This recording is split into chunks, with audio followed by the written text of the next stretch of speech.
Assalamualaikum warahmatullahi wabarakatuh. Halo, selamat malam. Perkenalkan, nama saya Amri Prayoga Ginting, NIM 213304010380. Saya dari Fakultas Ekonomi Program Studi Akuntansi Universitas Prima Indonesia yang berlokasi di Medan, tepatnya di Jalan Sampul. Yang terhormat Bapak Dr. Hotwa Samosir, SPD MSI, sebagai dosen pengampu mata kuliah Sistem Informasi Akuntansi. Dalam kesempatan kali ini, saya akan menjelaskan dalam video ini materi topik 7 yang berjudul Konsep Dasar Unsur-Unsur Sistem Akuntansi Pokok pada Perusahaan. Baik, langsung saja saya akan memulai presentasinya. Konsep dasar unsur-unsur sistem akuntansi pokok pada perusahaan. Bagian 7.1. Pengertian sistem akuntansi pokok. Menurut beberapa ahli menyatakan bahwa yang pertama, menurut Mulyadi, mengemukakan sistem akuntansi adalah organisasi formulir, catatan, dan laporan yang dikoordinasikan sedemikian rupa untuk menyediakan informasi keuangan yang dibutuhkan oleh manajemen dan pengelolaan. Menurut Nugroho, mengemukakan bahwa sistem akuntansi merupakan suatu alat yang dipakai untuk mengorganisir atau menyusun, mengumpulkan, dan mengikhtiarkan keterangan-keterangan yang menyangkut seluruh transaksi perusahaan di mana para pegawai, kegiatan-kegiatan perusahaan, bahan-bahan, dan mesin-mesin dapat dipadukan sedemikian rupa sehingga pengawasan dapat dijalankan sebaik-baiknya. Menurut Berit One, sistem akuntansi adalah formulir-formulir, catatan-catatan, prosedur-prosedur, dan alat-alat yang digunakan untuk mengolah data mengenai usulan suatu kesatuan ekonomis dengan tujuan untuk menghasilkan umpan balik dalam bentuk laporan yang dilakukan oleh manajemen untuk mengawasi usahanya dan pihak-pihak lain yang berkepentingan seperti pemegang saham, kreditur, dan lembaga-lembaga. Permintaan untuk memulai hasil operasi, sehingga dapat disimpulkan bahwa sistem akuntansi merupakan suatu organisasi yang digunakan untuk merangkum semua kegiatan dan transaksi perusahaan guna menghasilkan informasi yang diperlukan oleh manajemen sebagai alat pengawasan demi kelancaran aktivitas perusahaan di masa yang akan datang. Sistem akuntansi pokok dirancang perusahaan untuk pihak internal dan eksternal. Unsur-unsur sistem akuntansi pokok. Yang pertama, formulir merupakan dokumen yang digunakan untuk merekam terjadinya transaksi. Contoh, formulir adalah faktur penjualan dan bukti kas keluar. Yang kedua, jurnal. Jurnal merupakan catatan akuntansi pertama yang digunakan untuk mencatat, mengklasifikasikan, meringkas data keuangan, dan data lainnya. Yang ketiga, buku besar. Buku besar atau general ledger seperti terdiri dari rekening-rekening yang digunakan untuk meringkas data keuangan yang telah dicatat sebelumnya dalam jurnal. Yang keempat, buku pembantu. Buku pembantu ini terdiri dari rekening-rekening pembantu yang merinci data keuangan yang tercantum dalam rekening tertentu dalam buku besar. Yang kelima, laporan hasil akhir proses akuntansi adalah laporan keuangan yang dapat berupa neraca, laporan laba rugi, laporan perubahan laba yang ditahan, laporan harga pokok produksi, laporan biaya pemasaran, laporan harga pokok penjualan, daftar umum piutang, daftar utang yang akan dibayar dalam saldo persediaan yang lambat penjualannya. Laporan berisi informasi yang merupakan keluaran sistem akuntansi. Laporan dapat berbentuk hasil cetak komputer dan tayangan pada layar monitor komputer. Bagian 7.2, yaitu bukti transaksi.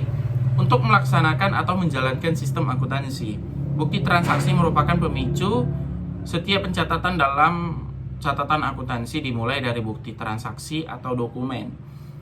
Bukti transaksi adalah dasar untuk melakukan pencatatan karena itu pengawasan atas penggunaan bukti transaksi mutlak dilakukan. Perancangan bukti transaksi yang baik harus memperhatikan kebutuhan informasi, rekening buku besar, dan buku pembantu, serta jurnal. Untuk mendapatkan bukti transaksi yang sesuai dengan kaidah pengendalian internal, Ada baiknya merancang bukti transaksi dengan memperhatikan prinsip-prinsip penyusunan bukti transaksi. Prinsip-prinsip penyusunan bukti transaksi tersebut ialah: yang pertama, pencantuman identitas bukti transaksi. Yang kedua, pencantuman identitas perusahaan. Yang ketiga, rancangan sesuai kebutuhan. Yang keempat, ada tembusan atau kopi. Yang kelima, pencantuman unsur internal cek. Yang terakhir yaitu pencantuman nomor urut tercetak. Ada beberapa contoh bukti transaksi yang banyak digunakan perusahaan. Itu contohnya seperti ini.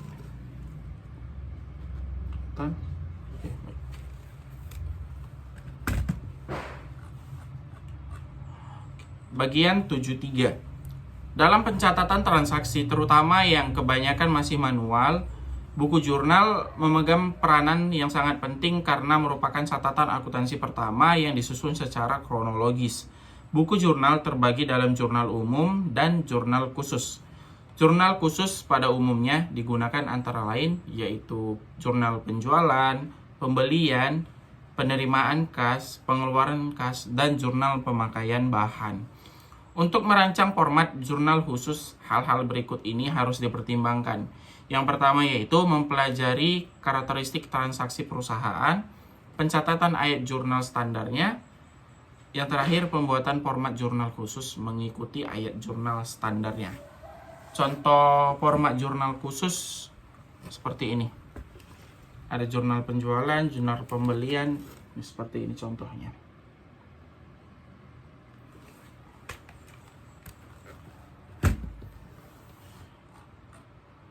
Bagian 74. Buku besar dan buku pembantu. Buku besar dan buku pembantu adalah catatan akuntansi kedua dalam siklus pencatatan transaksi. Format buku besar dan buku pembantu dapat dibuat dengan variasi beberapa berikut. Seperti ini contohnya. Kelihatan ya?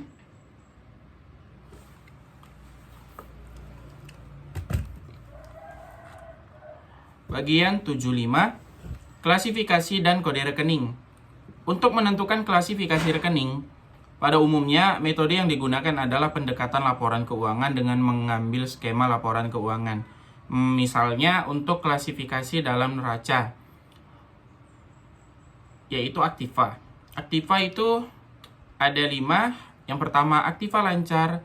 Kedua, investasi jangka panjang. Ketiga, aktiva tetap aktiva. Yang keempat, tidak berwujud. Yang kelima, aktiva lain-lain. Hutang dan modal terbagi 3, yaitu hutang lancar, hutang jangka panjang, modal. Untuk klasifikasi untuk laporan laba rugi, yaitu penjualan. Biaya-biaya usaha terbagi 3, yaitu biaya produksi, pemasaran, dan biaya administrasi dan umum. Pendapatan dan biaya di luar usaha, seperti pendapatan sewa dan biaya bunga. Bagian 76. Kode rekening. Penentuan klasifikasi rekening selalu diikuti dengan pemberian kode rekeningnya. Hal ini bertujuan untuk mempermudah dalam pengklasifikasian, pengidentifikasian, dan pengarsipan. Ada beberapa metode pemberian kode rekening.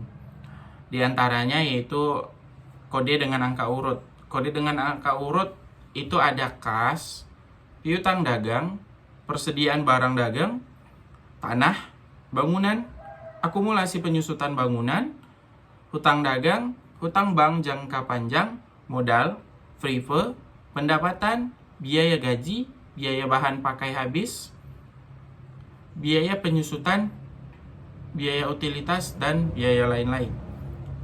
Kode angka blok. Metode ini memberikan sejumlah cadangan angka untuk klasifikasi tertentu. Berikut ini disajikan contoh pemberian kode rekening dengan angka blok.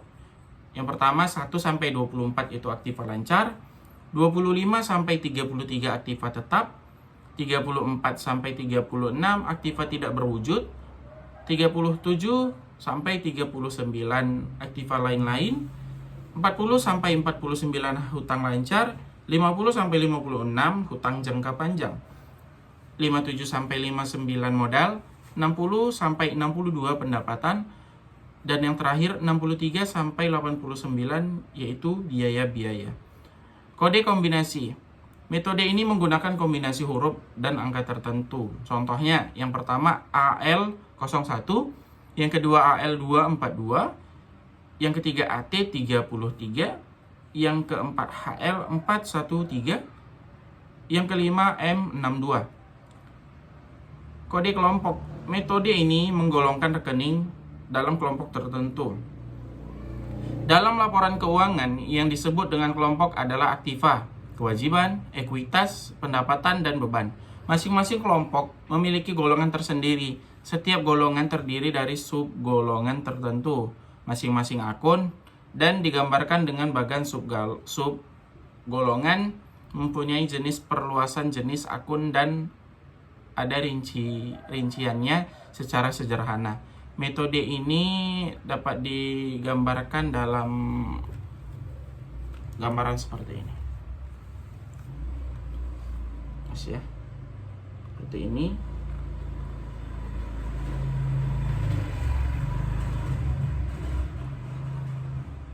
Seperti ini contohnya.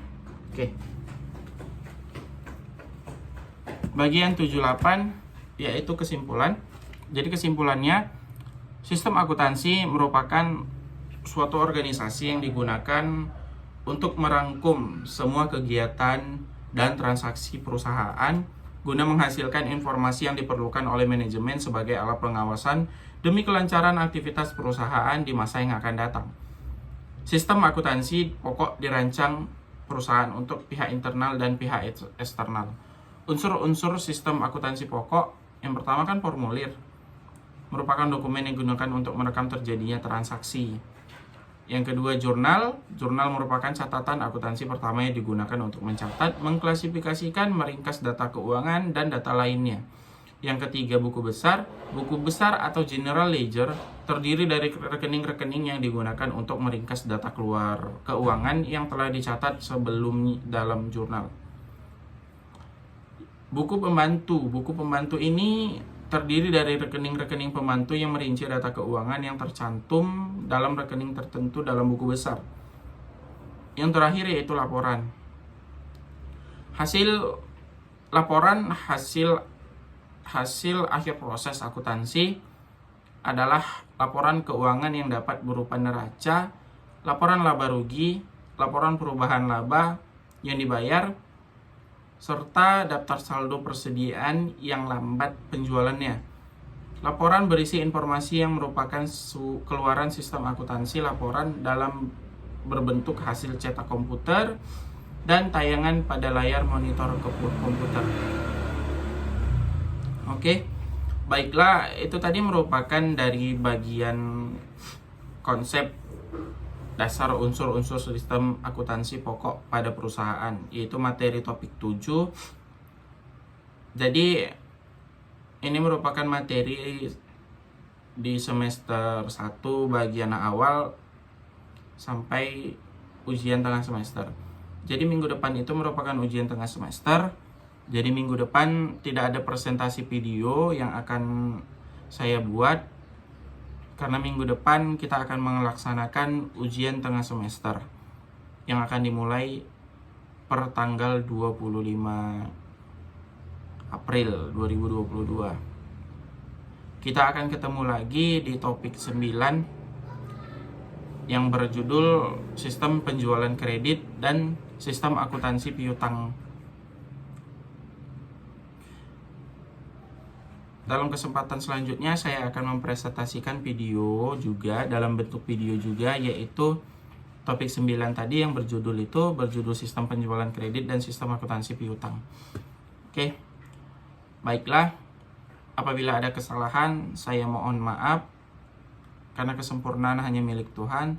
Semoga apa yang saya sampaikan dapat dimengerti dan dapat dengan mudah untuk dipelajari dengan penyampaian yang saya buat. Oke, akhirul kalam. Assalamualaikum warahmatullahi wabarakatuh.